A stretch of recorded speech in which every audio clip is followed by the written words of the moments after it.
Évangile de Jésus-Christ selon saint Matthieu, chapitre 6, versets 1 à 6, puis 16 à 18. En ce temps-là, Jésus disait à ses disciples, « Ce que vous faites pour devenir des justes, évitez de l'accomplir devant les hommes pour vous faire remarquer. Sinon, il n'y a pas de récompense pour vous auprès de mon Père qui est aux cieux.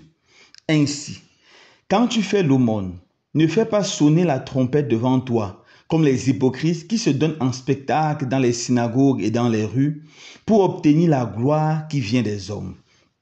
Amen, je vous le déclare. Ceux-là ont reçu leur récompense. Mais toi, quand tu fais l'aumône, que ta main gauche ignore ce que fait ta main droite, afin que ton aumône reste dans le secret. Ton Père qui voit dans le secret te le rendra.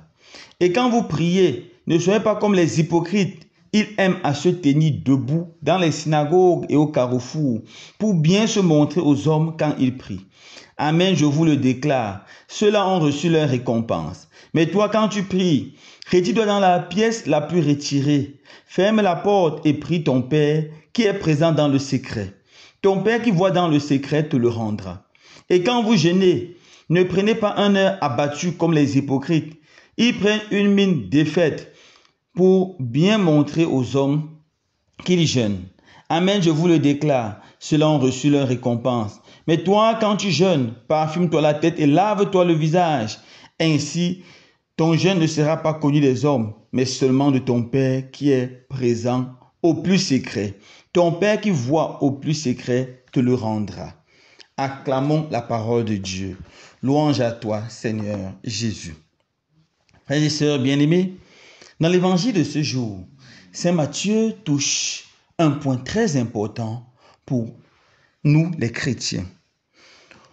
Nous devons accomplir des bonnes œuvres religieuses. Mais attention, si l'hypocrisie entre, même la plus belle et la plus bonne œuvre religieuse peut être réduite au néant, peut devenir zéro. L'hypocrisie, sur le plan spirituel, c'est zéro. Et lorsqu'on multiplie n'importe quoi par zéro, on obtient zéro. 0 fois 0, c'est 0. 1 fois 0, c'est 0. 10 fois 0, c'est 0. 100 fois 0, c'est 0. Même 1 million fois 0, c'est 0. Et l'hypocrisie, c'est 0. L'hypocrisie, c'est la mauvaise graine qui pourrit toute bonne œuvre spirituelle.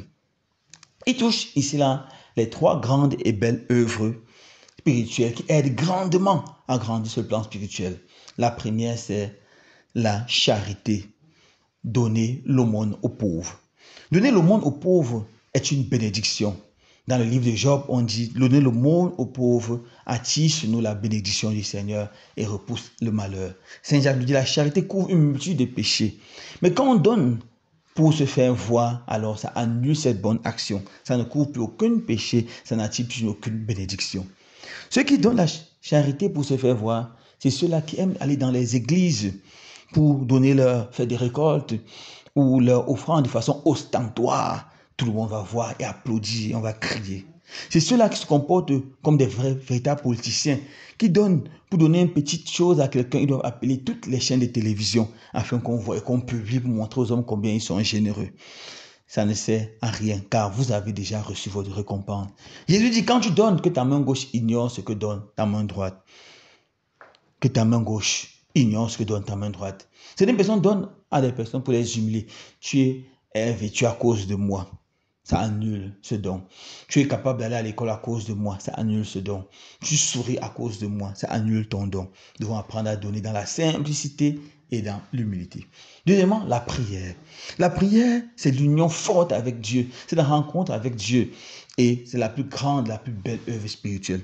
Mais la prière peut aussi devenir zéro si dans la prière, l'hypocrisie entre. L'hypocrisie entre quand on prie. Non pas pour entrer en relation avec Dieu, mais pour se faire apprécier, applaudir par les êtres humains. Je lisais cela dans un livre. Un prédicateur qui décrivait la prière qu'il a faite comme la prière la plus belle faite dans une église à Boston. La prière n'est pas faite pour être belle. Elle est faite pour Dieu. Elle n'est pas faite pour impressionner l'assemblée, impressionner celles qui nous écoutent. Elle est faite pour Dieu. On ne prie pas pour se montrer, mais on prie pour dire à Dieu je t'aime et pour se rapprocher de Dieu. Chaque fois qu'on crie pour impressionner les autres, chaque fois qu'on prie pour dire ah ce frère est un grand spirituel, ah cette sœur est une grande spirituelle, on entre dans l'hypocrisie et tout ce qu'on fait devient absolument zéro. Et dernière chose, que c'est le jeûne. Le jeûne est une activité puissante sur le plan spirituel. Jésus le dit, même il y a certains esprits qui ne peuvent sortir par le jeûne et la prière. Jésus a jeûné 40 jours au désert. Les apôtres ont jeûné. Et jusqu'où nous sommes encouragés à jeûner de temps en temps, pendant les moments de carême, les vendredis, même en temps ordinaire, ou quand nous avons une intention de prière forte, il est bien de jeûner. Mais si on jeûne pour que les autres disent, ah, il est puissant, il jeûne, ça ne sert à rien. L'hypocrisie entre ça multiplie notre jeûne, notre sacrifice par zéro. Ce que le Seigneur nous demande de faire, c'est de jeûner de temps en temps. On peut se priver de nourriture. On peut maintenir le téléphone, jeûner le téléphone seulement certains soirs avant d'aller au lit, pour s'endormir vraiment dans la prière. On peut jeûner de la télévision de temps en temps pour nous donner à la prière, pour être plus en famille. Et quand on le fait dans un esprit d'humilité, avec le désir de croître spirituellement, le Seigneur nous comble de bénédictions. Que Dieu nous donne la grâce de détruire dans nous que cette petite graine terrible et pourrie qu'on appelle l'hypocrisie, et que nous puissions pratiquer l'aumône, la prière et le jeûne dans la vérité et dans l'humilité. Loué soit Jésus-Christ.